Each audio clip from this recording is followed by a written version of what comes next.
Good morning. Today's the day that we head down to Stranraer for Christmas. I am really glad we came home last night. It's just, sleeping in your own bed's always best.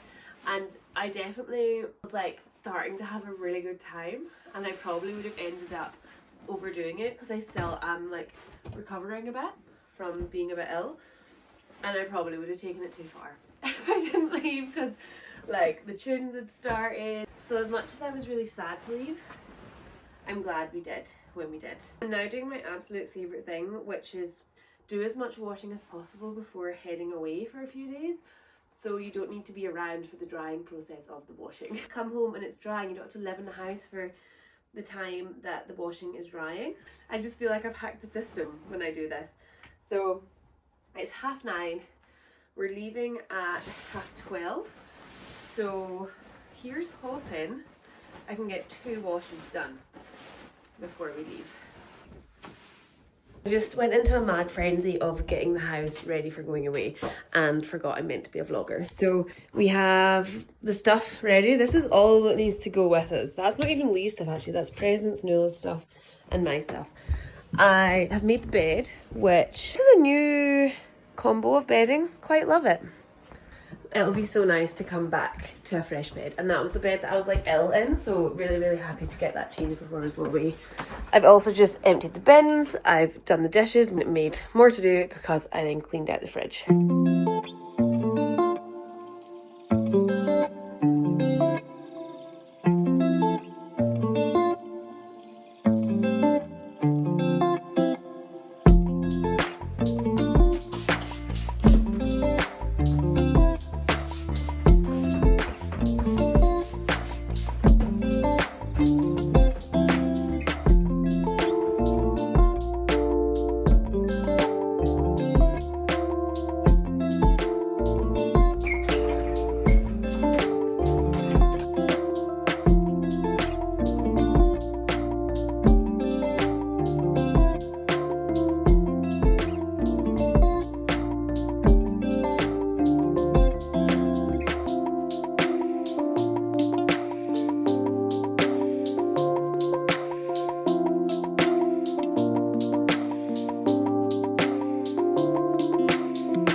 We've got a 7-hour drive on our hands today, so obviously we'll be stopping along the way with Nuala, but want to make sure she's nice and well exercised before we leave. So currently walking her on her favourite walk. She gets quite a lot of zoomies on this walk because she loves it so much, so I feel like she burns off extra energy. Literally nothing better than hiding from your dog and then seeing their reaction when they realise they can't see you. I think she can maybe see me through the fence actually. She's looking. There she is. There she is! Hello!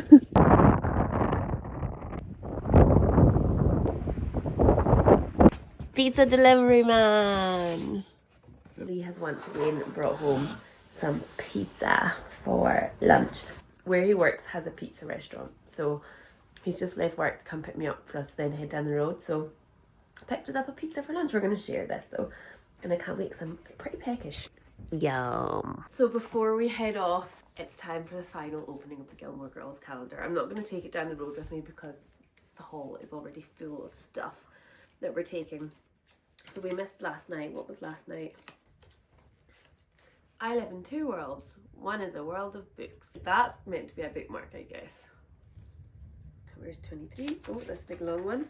Oh, hello. Why is that in that? What is it? I think it's like tape for wrapping. Maybe? Tape. Sellotape. Maybe it can like stick the tags on actually. Let's see what they're going to treat me to on the 24th day of... Oh wait, 25? I mean, you can't say they're stingy there. They've done right up to Christmas. Advent calendar's usually 24th, aren't they? No, quite a lot. Oh, really? A little Gilmore Girls patch. That's the better of the gifts that are given out. I mean, and it's not made of paper or And now 25. What's it going to be, people? Oh, would you look at that. Another little cork ring that's too small to be a coaster. From Luke's Diner. What a journey it's been. What a way to end with Luke's cork coaster. It would fit that glass actually. Thank you for following along for the 25 days of Gilmore Girls surprises. I hope you have loved everyone. Always the first stop on a trip down the road for us is Daily Gasta for a little coffee and maybe a little car snack. Yummy! Good choice. Thank you.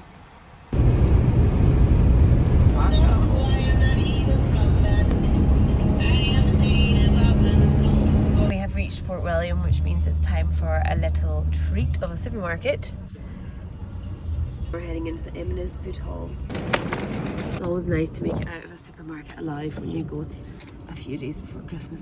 We saw 3 separate sets of people that we know in the Fort William M&S.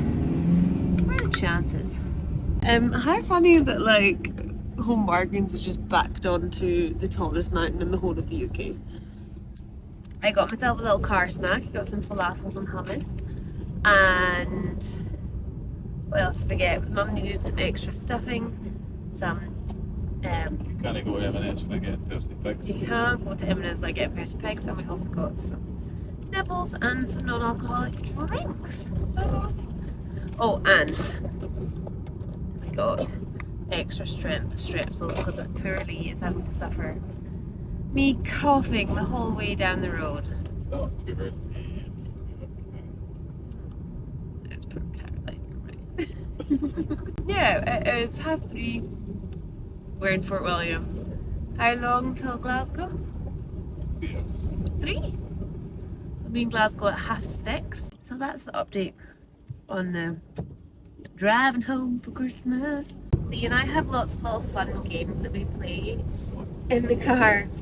The current one that Lee's just told me about is this car in front going to turn into go on the Corran ferry or not? I'm going to say yes. You're going to say yes? Are you getting Corran ferry vibes? I'm going to say Corran ferry. I'm going to say no.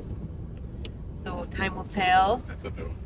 No indication. Although, like, there's a lot there. How's this busy ferry service? Everyone's home to Art American for Christmas. Wow. Oh my goodness. It's the busiest I've seen it outside the summer. That's mad. So, excuse me, mate, you've missed your mate, get on the Corran ferry.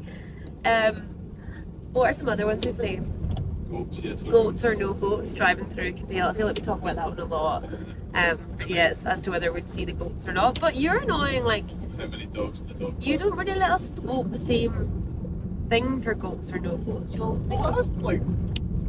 Yeah, but if you lead with a yes, and I'm feeling like yes, I'm going to see them today, then you make me go the opposite. No, I always let you go first. That is very true. And then we have a dog park that we drive. Well, it's not even a dog park, it's just a park in Edinburgh that we drive past, and we vote how many dogs in the dog park. There's usually at least one dog. Yeah, there's never been no dogs. No, that's been a few times. Something went up in there. Yeah, we've been up and down. That's another one.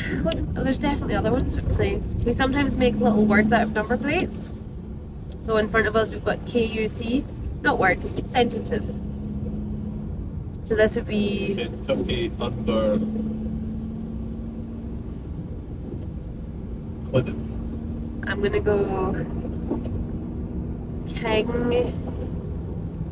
until Caroline.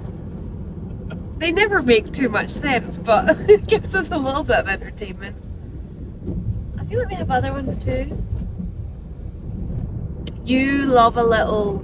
Right, it's now 3 o'clock, 38 minutes past 3. What time will it be when we pass the meeting of the Three Waters in Glencoe? No, it's more a case of where do you think we'll be at 4 o'clock? Where do you think we'll be at 4 o'clock? Which I find harder. And you think I always cheat? No, I find it so hard, but then I get too competitive and I have to try and get it right. But it actually physically pains my brain to try and come up with it. How far is Trinra? Yeah, how far is Trinra? And you'll quite often cover the mileage and I'll see what the mileage of the trip. So we've got a lot of little games. You gotta just keep yourself entertained when you live 7 hours down the coast. But where will we be at 4 o'clock? So we're in, where are we? It's coming up to Ballyhillis. Almost at Ballyhillis. No, well, this is North Ballyhillis. So, but I'm gonna say we'll be at that rock where the tree's growing out of it. Is that too far away? that's enough. It's ambitious. If we get a free run at it, we might not be too far away, but I'm going to say at the corner of Rannoch, past the Glencoe Ski Centre, and that big corner, we can kind of sweep around. You can see Shahali straight in front of you. Okay. Game on. When do you think we'll get to Stranraer? Not Stranraer, my mum and dad's farm. Little insights on Stranraer. 9:05. I'm gonna say 16 minutes past 9. Stay tuned for what time it is. You might think Lee and I are just forever in disagreements about things, but we just discovered something we're in total agreement on, and that is how you eat your Percy pig. Obviously we stopped in M&S, so we had to get Percy pig, and Lee has demonstrated here. Ears off. Ears off.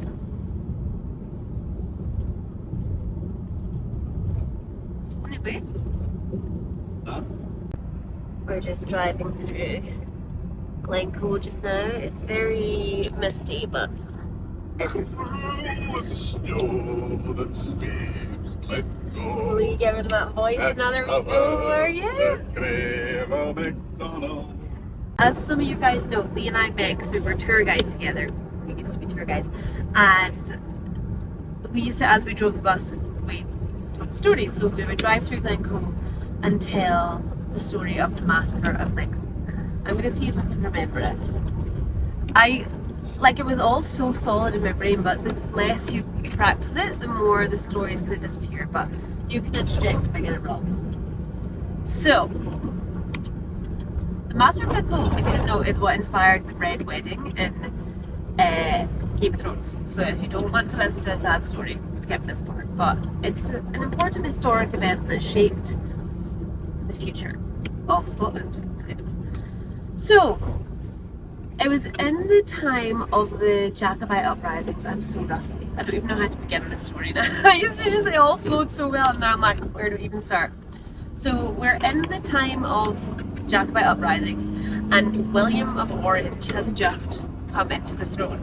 And if you didn't know, the Jacobite uprisings were like a feud, mainly fueled by some people thinking that King James Stewart should be the king, and others saying the opposite. James was a Catholic, the others were kind of fighting for the Protestant side. Quick pause to just show you this lovely view. So, William of Orange has come into power. We're talking, what, 1690s here? Before, like, the Jacobite uprisings have come to their head, essentially. But clans were very loyal to certain kings. So essentially, William of Orange came into power and he was like, right, all you clans, you need to come and swear your allegiance to me. But so many of them were already bound by oath to King James, which is what the downfall of the MacDonalds of Glencoe was, because they were bound by oath with their allegiance to King James, and the date that William of Orange said that everyone had to have their oath sworn to him by conflicted with the oath that they were under to King James. They were like so loyal and honest, they would not break this oath just for the sake of not being punished, which was what they said. They said, if you don't swear your allegiance to me, you'll be punished. So they wrote trying to get themselves out of this oath so they could swear to William by the 1st of January 1692. And that's another one of my sums. I've mentioned before, I remember all dates of things by sums. 1692. 6 plus 1 is 7. And then 9 taken away 2 is 7. So it makes 2 sevens. That's why there was always a little bit of a pause before I said a date, because I was doing a sum in my head. See, for that one, I used to use time, but obviously you can't. There's not 92 minutes past 4 in the afternoon. So what I did was, it was 200 years after Columbus, so I was like, 1492, add 200. There's the meeting of the three waters, is that called? The meeting of the waters, anyway.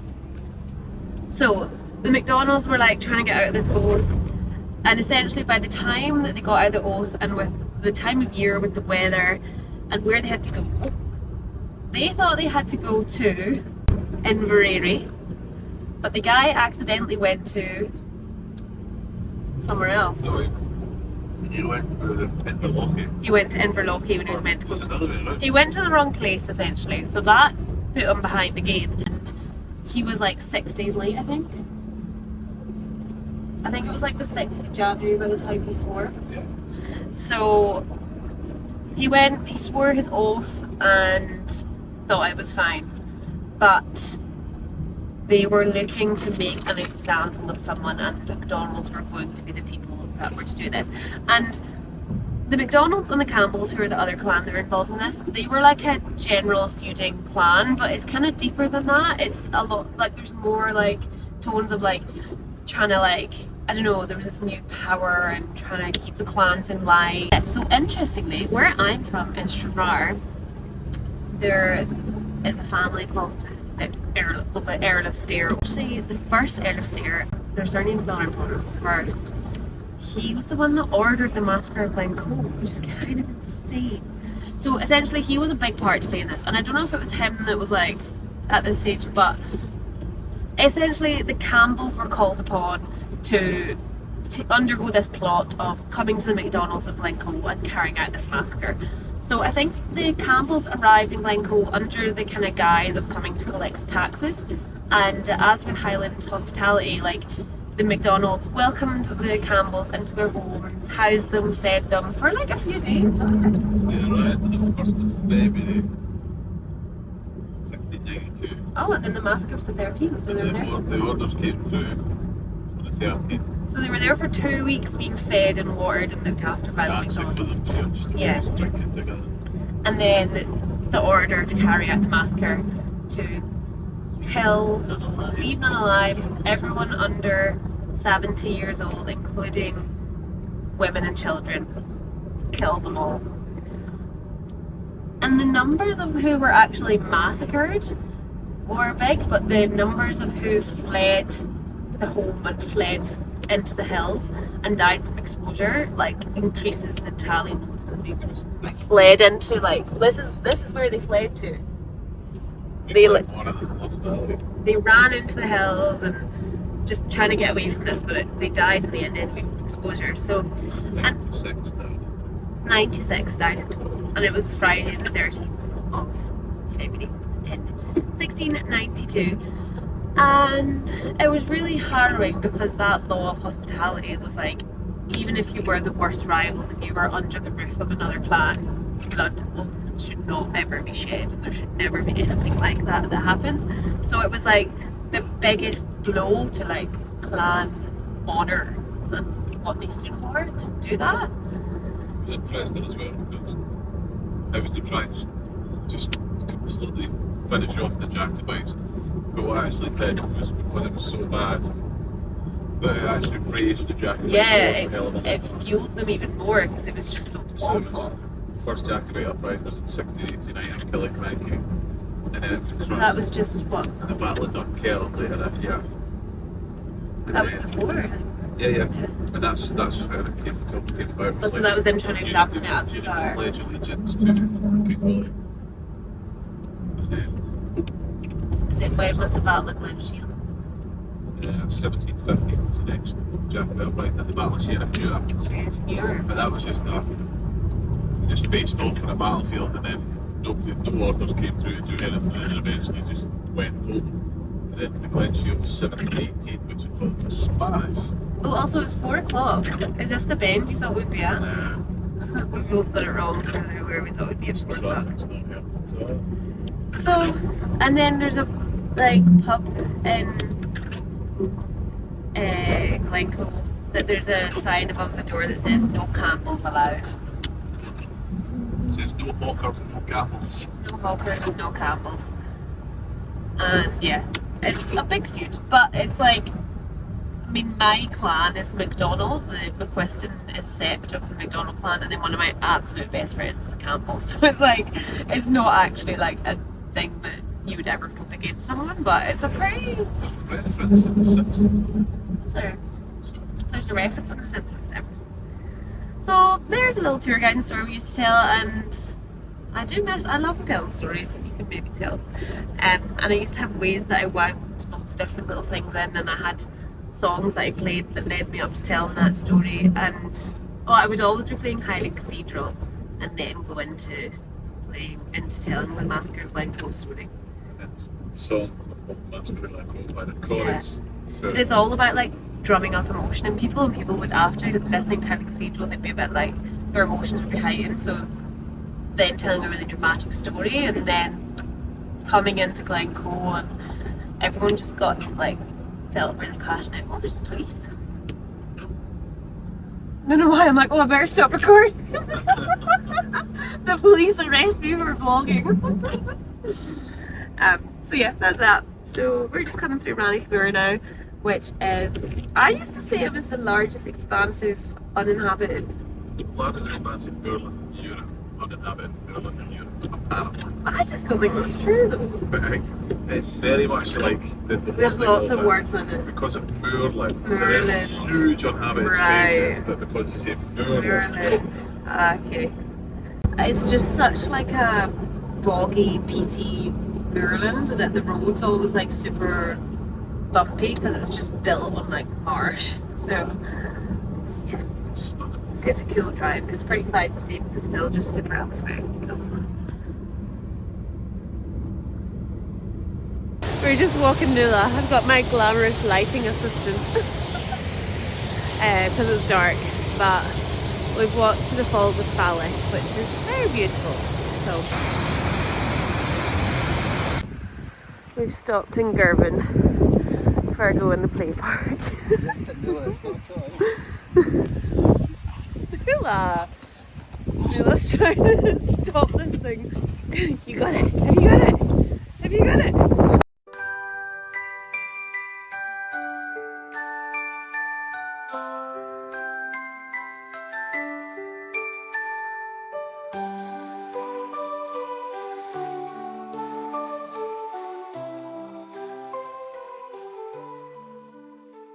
Morning, happy Vlogmas day 24, is it? I think it's the last day. We have, oh for God's sake. I'm back in my childhood bedroom down on a farm just outside of Stranraer. I'll show you the view actually. It's lovely.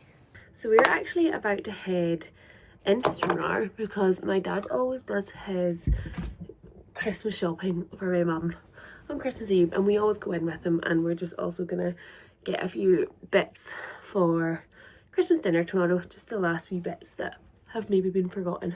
And then when we get back from Stranraer, we're coming back to the nearby village, which is Newlus, where one of my friends who I grew up in the village with and went to school with, and I'm still really good friends with, we're meeting her and her husband and her baby and her dog for a little walk through the village. So it'll be really nice. And then there's actually, in the last like year or so, the pub in the village reopened and it's really, really nice. So we're gonna also go for a little cup of tea / Lee and Joachim will probably get a little Guinness in the pub. And then after we are back from Newlus, where then my mum has bought the Traitors crackers, but it's kind of like a 6-player cracker game. So we're gonna have a little like nice meal and have some crackers this evening when it's just like me, my brother, sister, mum, dad and Lee. And then obviously tomorrow there's a lot more people, so we won't be able to play a 6-player cracker game. But yeah, so we'll have a nice, I think we're having some kind of slow cooked beef for dinner tonight. And then of course our final game of Catan. We begin Vlogmas with Catan, we end Vlogmas with Catan. So me, Lauren, Gavin and Lee will have a face-off and see who takes the final victory of the Vlogmas Catan. Last night the vlog kind of just ended as soon as I got home because I did just flop into the sofa and catch up with all my family, and it was really, really lovely, and I just didn't really feel like vlogging, if I'm honest. I'm not always the best at vlogging at other people's houses, but hopefully it won't be too bad today because it is our final day of Vlogmas. I'm not going to do my emotional thank you speech now because we'll save that for the end, but I'm feeling super like proud of pulling this off and super warmed by all of your beautiful support and love. So there's a little pre-emotional thank you for our Vlogmas. Hello? Are you making content? I am. Do you want to be in it? No. Gavin, Do you want to see your old photograph? come say hello to the vlog. I don't want to. Gavin, come on. No. Come on, well, come show me my old business card Your then. old business cards, there you go. You've been in the vlog already. There's my hands. Gavin's just found my old photography business cards, which still does have my actual phone number on it, so I better not show, but... Don't doss yourself. Yeah. I thought it was docs. Probably. But I can cover, actually I'll cover up the phone number. The logo that I made in, I don't know what I made it on, some kind of, I don't know, word or something. Gavin was being shy, he didn't want to say hello.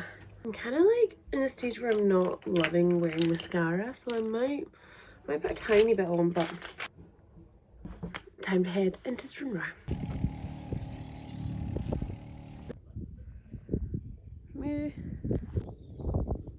It was off the cooperative, so... Up first at Increasing Gallery Institution, Tarf Valley.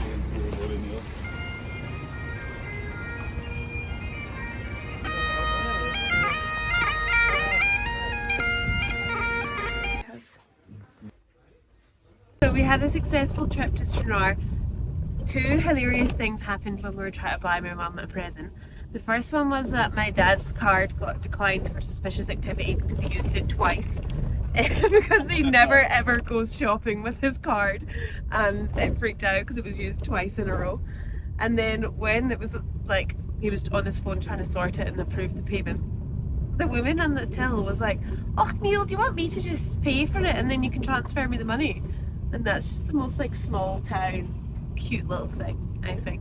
We're gonna have a wee walk with Nuala and meet our friends Morgan, Joachim and their baby Lottie and their doggy Luna. People always trip up over Nuala's name and go call her Luna. So Nuala and Luna are going to be having a wee play. I don't know if they've met actually, have they? She was in class by that time, was she? No. So that's the plan now. There's my childhood home, tucked away in there. Little cutie. It's a very beautiful part of the world. It's very, very different to where I am now. Also, that's the farm my best friend Sophie grew up on down there. Yeah, very different to the Highlands, but The rolling hills of the Borders. this is not the Borders, but anyway. And there's Newlus, the nearest village to the farm. And those like 4 houses are the ones that are in that painting of my nana's that I was showing in the other vlog. Look at that park. It has got the best park in the whole area.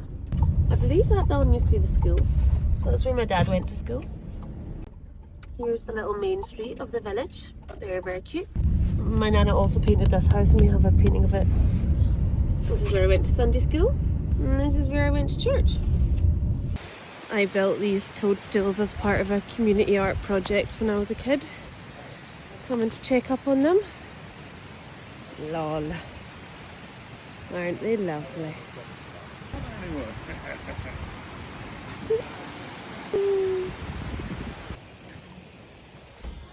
Can you do this? The fucking beans must get us my bonus. You can't make No time to decorate quite like Christmas Eve, eh?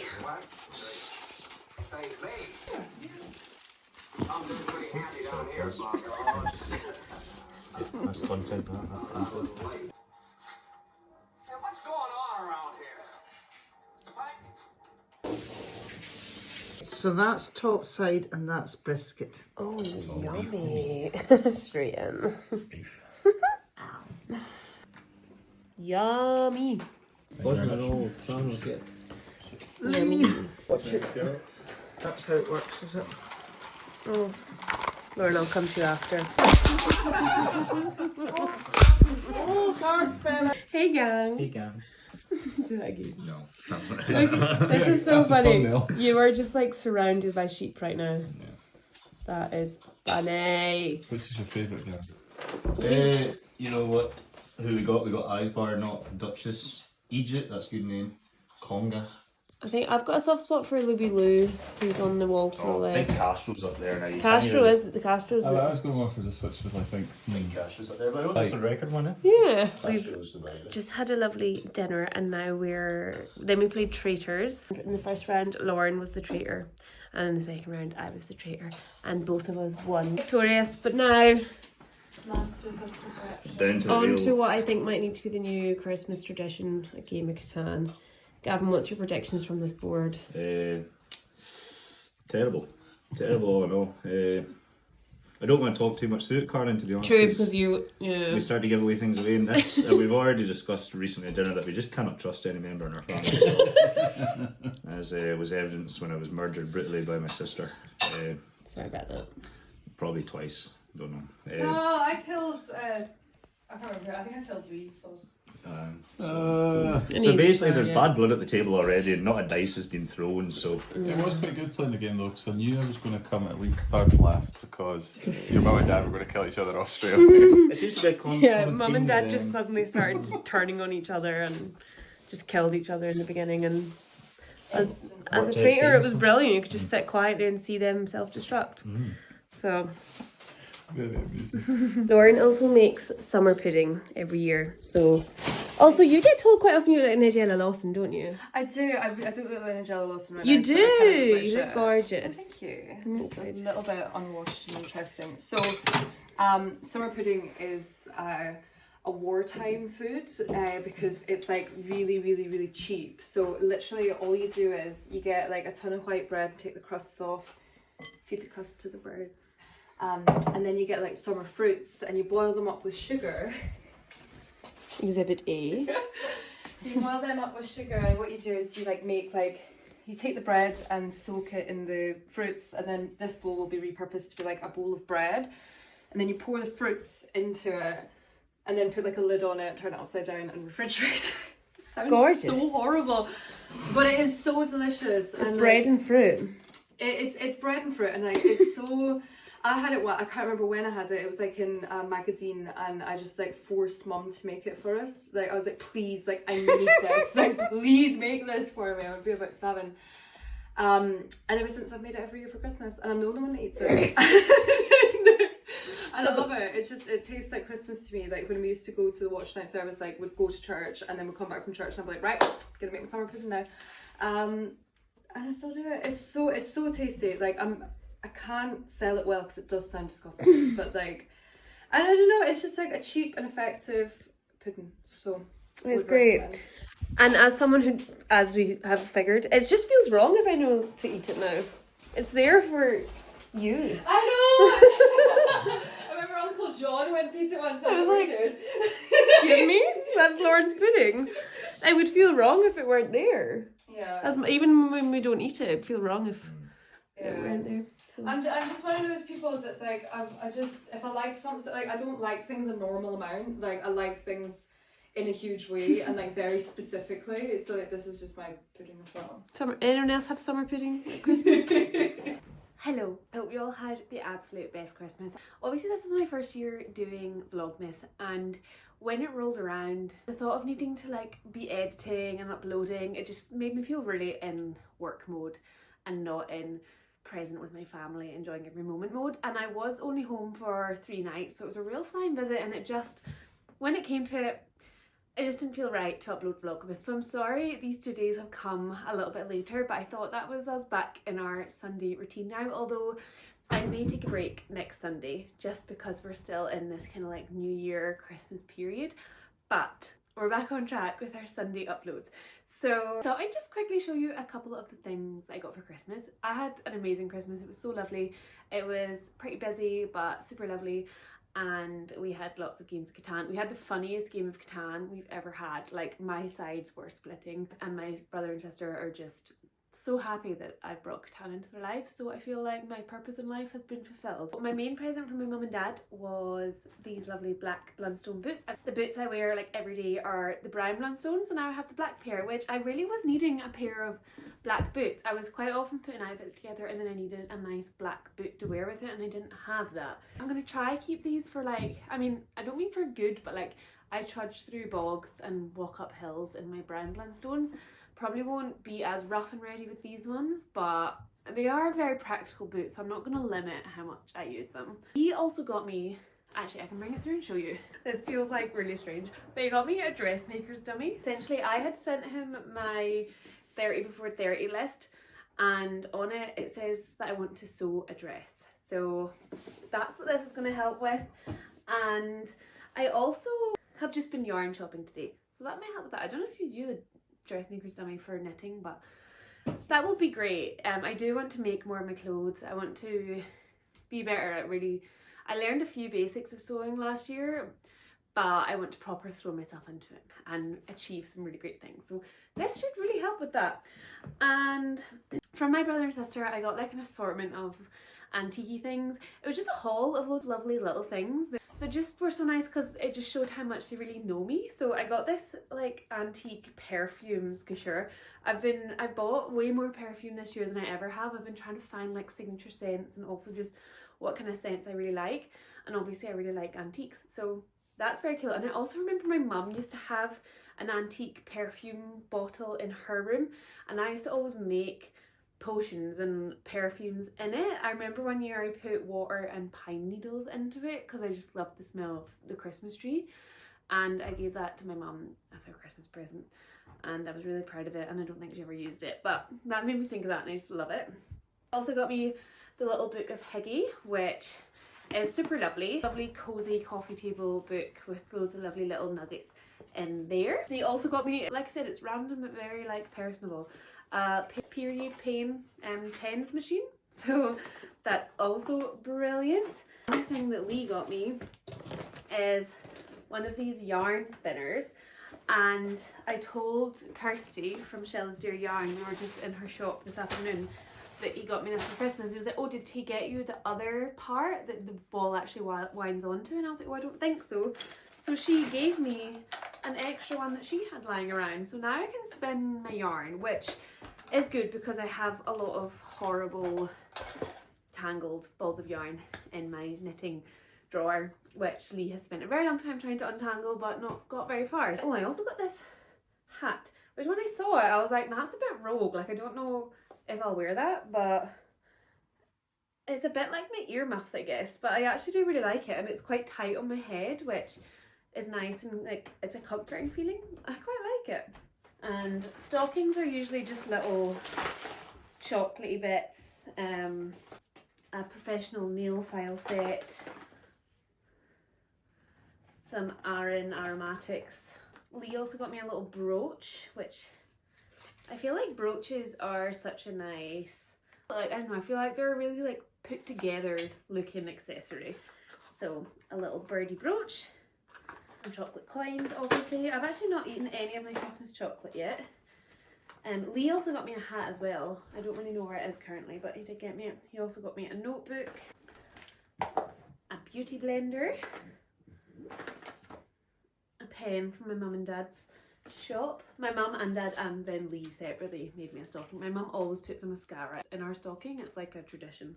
And there is other things, but they're all kind of just sprawled about the house. But that is the main haul. Lee's mum and dad's also got us, I'll show you it actually, I'll go grab it, a gingerbread house needle felting kit, which when I got home I was like, oh, like the tree's gonna be coming down soon and it feels like quite a festive thing to do, so I was like, why don't we make a little tradition where we every year we put away like a Christmas tree decoration making kit away with our Christmas tree decorations, so when we open it the next year there is the decoration for us to make as we set up the tree, if you know what I mean. I think that could could be quite cute, like on the night of doing the tree we also make a decoration for the tree that year. Like, Lee's mum has bought us this one, but maybe we can make that something we buy each other if Lee's mum didn't continue doing that.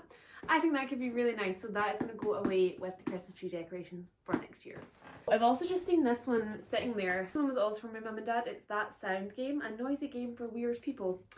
So we've not played that one yet, but you can play it with 2+ players, so that'll be fun. My brother got Herd Mentality, which we played on Christmas Day, which was fun. So that's just about everything that I got for Christmas. Gifts that show that people really know you and thought about you, and yeah, really just chose something because they know you'd love it. Make me so happy, and I feel like all these things are like that. So happy new year when it comes. I hope you all have a super fun Hogmanay, and thank you so much for making this the most amazing year, the first year of me doing YouTube after years of dreaming of it and wanting to make it happen. It's happened, and you guys have made it all the more fun than I ever imagined it would ever be. Appreciate all your support and comments throughout Vlogmas so much. Hope you guys come with me into 2025, and yeah, let's see what this year has in store. Thanks again for everything, and yeah, happy new year when it comes.